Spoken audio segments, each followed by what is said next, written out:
ప్రియతమా నన్ను పలకరించు ప్రణయమా అతిథిలా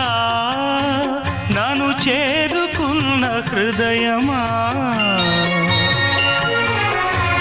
ఎదుట ఉన్న స్వర్గమా చెదిరిపోని స్వప్నమా